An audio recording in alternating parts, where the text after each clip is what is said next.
Böyle yollardan geçerken bakın bir şey buldum. Gördüğünüz gibi dip noktası biraz değişik.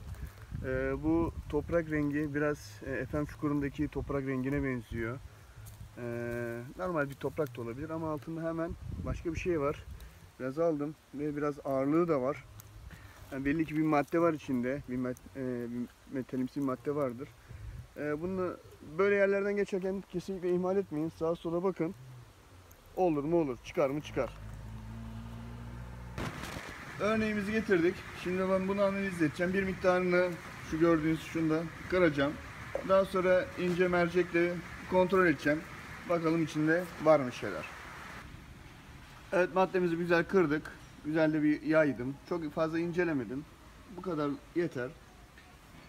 Videoyu çekmeden önce biraz inceledim. Kısım kısım var. Size de göstereyim. Şöyle. Evet.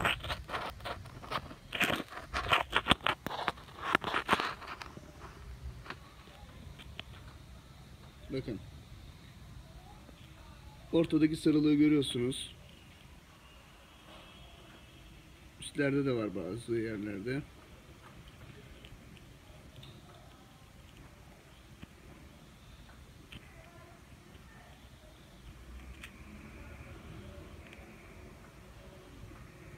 Bakın bölgesel parlaklıklar var.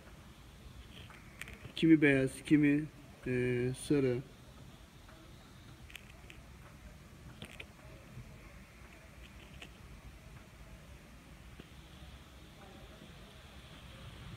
Tam ortaya zoomluyorum, görebiliyorsunuz mu?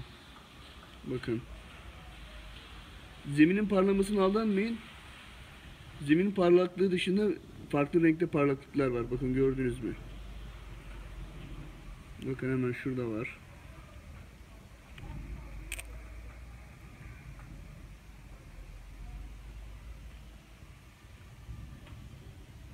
Şuralarda da biraz toplanmış.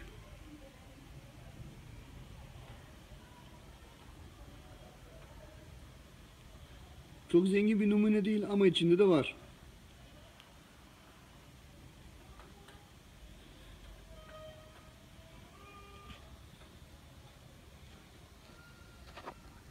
Başka mercekle daha bakalım. Kapsamlı mercek.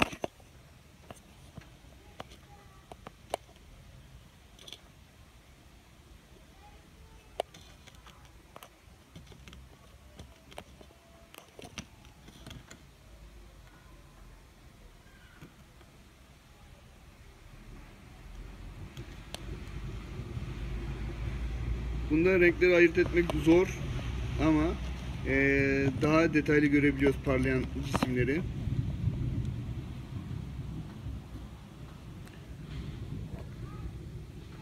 Bunu bir güzel kral suyuna attıktan sonra net elde edebiliriz. Nedir ne değildir. Yönünü değiştireyim.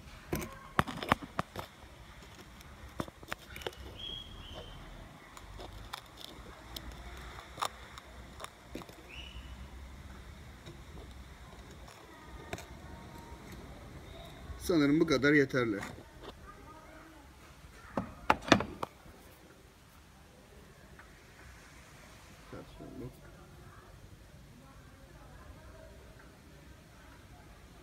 Videoları beğenip abone olursanız seviniriz. Bilmeyen arkadaşlarımıza daha rahat ulaşabiliriz.